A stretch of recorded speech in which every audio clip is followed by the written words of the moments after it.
ये दो प्रकार है। अब ध्यान जो है उसके लिए एक ही शर्त है कि सुबह सुबह नहा धो करके सूर्योदय से पहले हो तो बहुत अच्छा। नहाने की सुविधा नहीं है, बिना नहाए भी बैठ सकते हो, किसी पे बैठ जाइए, जमीन पे बैठ जाइए, आसन बिछा लीजिए, किधर ही मुंह कर लीजिए, कोई नहीं फर्क पड़ता। भगवान कोई एक ही दिशा में नहीं बैठा है, वो तो सर्वत्र है, सर्वज्ञ है। और शेर की खाल बिछाओ कि कुछ आसन बिछाओ कि मृग की खाल बिछाओ, उसमें बैठा है भगवान घुसावा जो आपको ऊपर बैठते ही मिल जाएगा। ये तो सब कर्मकांडियों के टोटके हैं, मेरे को इसमें कोई सच्चाई नहीं नजर आती। कहीं बैठ जाइए और नाम जब चालू है, आंख बंद कर लो और गुरु को यहां देखो। अब क्या होगा उससे? जो मैं आपको नाम बताऊंगा वो चेतन मंत्र है, एनलाइटेड है, उसमें प्राण प्रतिष्ठा की हुई है, असंख्य गुरुओं की कमाई है उसमें। मैं तो लुटाने निकला हूं दोनों हाथों से, समझे नहीं समझे? तो उससे नाम जब से आपकी कुंडलिनी जागृत हो जाएगी। अब कुंडलिनी शक्ति रीढ़ कटी का आखिरी हिस्से में रहती है, 3.5 आंटे लगा करके सुसुप्ति में रहती है, अचेतन रहती है। जब वो जागृत हो जाएगी, चेतन हो जाएगी, तो सीधी ऊपर मुंह करके सुषुम्ना में खड़ी हो जाएगी। अब वो यहां पहुंचना चाहेगी सहस्रार में, क्योंकि शिव और शक्ति का मिलन ही तो मोक्ष है। पृथ्वी तत्व का आकाश तत्व में लय होना ही मोक्ष है। अब वो ऊपर बढ़े कैसे?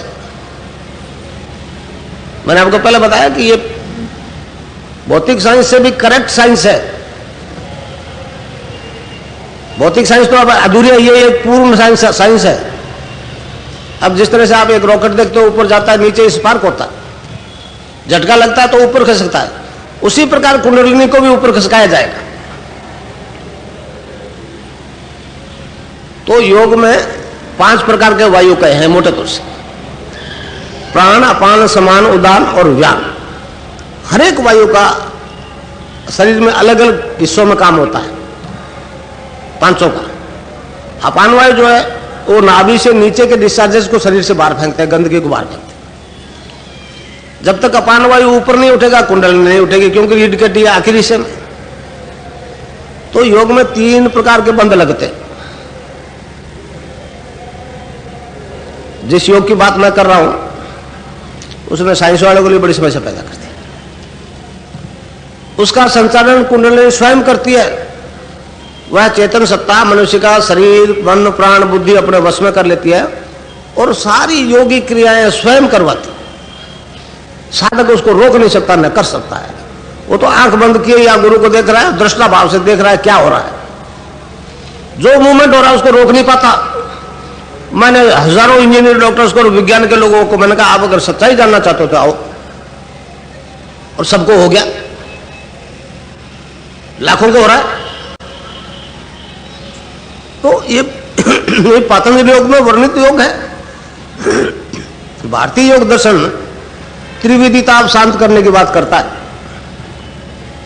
आदिदेहिक, आदिभौतिक, आदिदेविक। अंग्रेजी भाषा में फिजिकल डिजीज, मेंटल डिजीज और स्पिरिचुअल डिजीज, इससे बाहर कोई बीमारी नहीं होती। तो कोई भी रोग ऐसा नहीं है जिससे भारतीय योग दर्शन में क्योर करने की शक्ति नहीं। आज जो योग करवाया जा रहा है वो तो शारीरिक कसरत है, और इस आज जो योग करवाया जा रहा है उससे तो ये ऑर्थोपेडिक सर्जन जो फिजियोथेरेपी बताते हैं वो ज्यादा करेक्ट है इन योग सिखाने वालों से। वो योग नहीं है। योग का संचालन कुंडलिनी करेगी। कुंडलिनी उन्हीं अंगों का मूवमेंट करेगी जो आपके पूर्ण रूप से काम नहीं कर रहे, उन्हीं अंगों का योग करवाएगी जो अंग बीमार है, प्रॉपरली फंक्शन नहीं कर रहे। इसलिए हर एक साधक को अलग अलग योग होता है।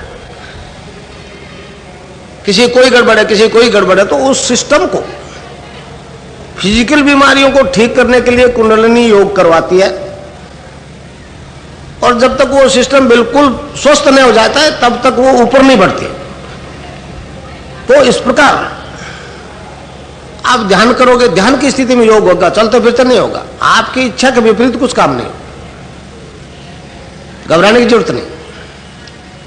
हाँ, योग जब होता है तो देखने वाला होता है, घबरा जाता, पता नहीं इसको क्या तकलीफ होती होगी, मगर जिसको होता है उसको पूछे कैसा आनंद आता है। असली जीवन तो यहीं से शुरू होता है। तो इस प्रकार आप ध्यान करोगे, नाम जप करोगे, तो पहला बंद मूलाधार में लग जाएगा। अब अपान वायु नीचे नहीं जा सकेगा, तो ऊपर उठना शुरू हो जाएगा। खास तौर से रीढ़ की हड्डी की कसरत करवाई जा रही है, क्योंकि सुषुम्ना में से, सुषुम्ना जो है कि अंदर से उसको जाना है, और यहां से सुषुम्ना जुड़ी हुई है। सुषुम्ना में एक रोम भी ऐसा नहीं जो इससे जुड़ा हुआ नहीं है सुषुम्ना से। एक रोम को आप खींचो, दर्द होगा, दर्द यहां होता है, यहां और कहीं नहीं होता है। डॉक्टर रीढ़ की हड्डी में इंजेक्शन लगा देते, नीचे का पोर्शन काट दो, दर्द नहीं होता, क्योंकि यहां से डिस्कनेक्ट हो गया। तो इस प्रकार रीढ़ की हड्डी को उसी एंगल से मोड़ा जाएगा जिस सिस्टम को उस एंगल से ठीक होना है। डायबिटीज वालों का अलग योग होता है, अस्थमा वालों का अलग होता है, गठिया वालों का अलग होता है, और जब तक वो अंग बिल्कुल स्वस्थ नहीं हो जाता, योग होता रहता। तो इस प्रकार पहला बंद लग जाएगा मूलाधार में। खास तौर से रीढ़ की हड्डी की एक्सरसाइज होगी, मगर सारा शरीर भी मूवमेंट करेगा साथ साथ, क्योंकि इंटरलिंक्ड है पूरा सिस्टम। जो ही नाभि से ऊपर गई कुंडलिनी, दूसरा बंद लग जाएगा, ऑटोमेटिक लगेगा। आप चाह के वो बंद लगा ही नहीं सकते। आप चाहे कितने मोटे हो, नाभि जो है रीढ़ की हड्डी से चिपकती। उसके बाद में ऊपर उठती उठती कुंडलिनी जब यहां से ऊपर उठ जाएगी, कंठकूप कहते हैं इसको, तो तीसरा बंद लग जाएगा, इसे कहते हैं जालंधर बंद। अब इसके बाद में यहां से ऊपर के पोर्शन की, ऊपर के हिस्से की रीढ़ की हड्डी की कसरत पॉसिबल नहीं है, संभव नहीं, तब फिर प्राणायाम शुरू होता है। वो भी स्वतः ही, प्राणायाम भी सैकड़ों प्रकार के होते हैं। योग की पुस्तकों में बहुत थोड़े से दिए हुए, आसन भी बहुत थोड़े से दिए हुए, सैकड़ों प्रकार के अलग अलग आसन होते हैं, अलग अलग अंग विशेष की बीमारी को ठीक करने के लिए। तो जब फिर प्राणायाम शुरू हो जाता है, प्राणायाम जब पूर्ण कुंभक हो गया तो कुंडलिनी एक झटके से आज्ञा चक्र से ऊपर चली जाती है, फिर साधक समाधिस्थ हो जाता है। तो ये योग होना जरूरी नहीं सबको। अगर शारीरिक दृष्टि से आप फिट हो, कोई बीमारी नहीं है, तो योग नहीं होगा। अगर कोई थोड़ी सी भी गड़बड़ है, उसको ठीक करने के लिए योग होगा। तो इस प्रकार जो योग होता है, उससे मनुष्य के सारे शारीरिक रोग ठीक हो रहे, व्यवहारिक रूप से हो रहे। कथा वाचन नहीं निकला। अब एक शारीरिक बीमारी खत्म हो गई। अब दूसरी, आज जो सबसे ज्यादा बीमारी परेशान कर रही है संसार को, वो है मानसिक तनाव से संबंधित बीमारी, मेंटल टेंशन से बीमारी जो संबंधित है, वो बीमारी। भौतिक विज्ञान वालों ने कफ और पित्त को तो किसी हद तक कंट्रोल किया है, मगर वात को टच नहीं कर पा रहे। स्नायु मंडल के पेचीदगी इतनी है कि वो समझ में नहीं आ रहे, टच करते हुए डरते। वो केवल नशे की दवाई देकर सुला देते। वो तो नशे में हो जाता है, एनर्जी रिस्टोर थोड़ी होती है उससे। नेचुरल नींद जो होती है उसमें और उसमें बहुत अंतर होता है। तो इसमें मानसिक तनाव खत्म हो जाता है, और वो भी परिवर्तन एक ठोस दार्शनिक आधार से होता है। मैंने आपको पहले बताया, यहां कल्पना की गुंजाइश नहीं। कल्पना करना तो शेख चिल्ली का काम। आपने सुना होगा, राम के नाम में नशा होता है। संतों ने उसको नाम खुमारी कहा है, हरि नाम की खुमारी। नानक देव जी महाराज कहते हैं, भांग धतूरा नान का उतर जाए प्रभात। भांग धतूरा पियो, रात को सो, सुबह सात। भांग धतूरा नान का उतर जाए प्रभात, नाम खुमारी नान का चढ़ी रहे दिन रात। और कबीरदास जी भी कहते हैं, नाम अमल उतरे ना भाई। नाम का नशा उतरता नहीं, और अमल छिन छिन चढ़ उतरे, नाम अमल दिन बढ़े सवाया। तो मैं जो आपको नाम बताऊंगा, उसको आप जपोगे तो आपको एक मादकता आ जाएगी, इंटॉक्सिकेशन विदाउट ड्रग। डॉक्टर बड़े हैरान है, और सैकड़ों डॉक्टर मेरे शिष्य, इंजीनियर तो हजारों है। तो इस प्रकार नाम जप से एक आनंद आता रहेगा 24 घंटे, राउंड दिख लो, और आपका गुस्सा, चिड़चिड़ापन, फिकर सब खत्म हो जाएगा। भगवान कृष्ण ने गीता में इसके लिए 5 श्लोक कहे। 5वें अध्याय में 1 श्लोक है, 21वां, 6ठे अध्याय में 4 है, 15, 21, 27, 28। उसमें भगवान ने बड़ा विस्तार से समझाया उसको।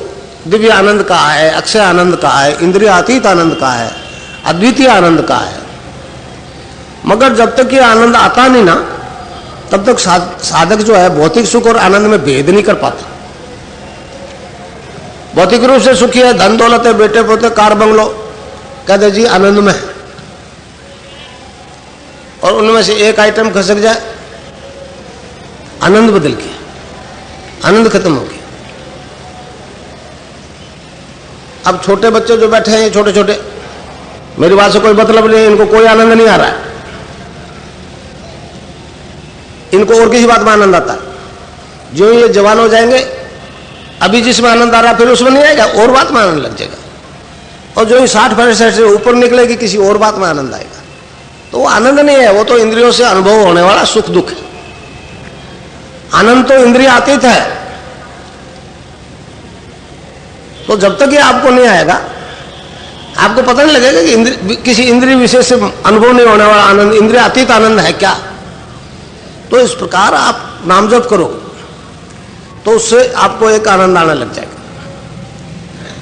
उससे फिर चिंता, फिक्र, गुस्सा, चिड़चिड़ापन सब खत्म हो जाएगा। उससे संबंधित बीमारियां, high blood pressure, low blood pressure, उन्माद, पागलपन, स्वतः ठीक हो जाएंगे। हजारों को हो रहे हैं। और तेल खाओ चाहे नमक खाओ, कितना ही हाइपरटेंशन नहीं होगा। वो तो एक मतलब सिस्टम से रिलेटेड बीमारी है ना, मेंटल टेंशन से संबंधित है। और हरि नाम के जब से जो आनंद आने लगेगा, वो टेंशन खत्म हो जाएगा। उससे संबंधित, उससे रिलेटेड सारी बीमारियां ठीक हो जाएगी, चाहे वो कोई है। तो इस प्रकार शारीरिक रोग खत्म हो जाएंगे, मानसिक रोग खत्म हो जाएंगे।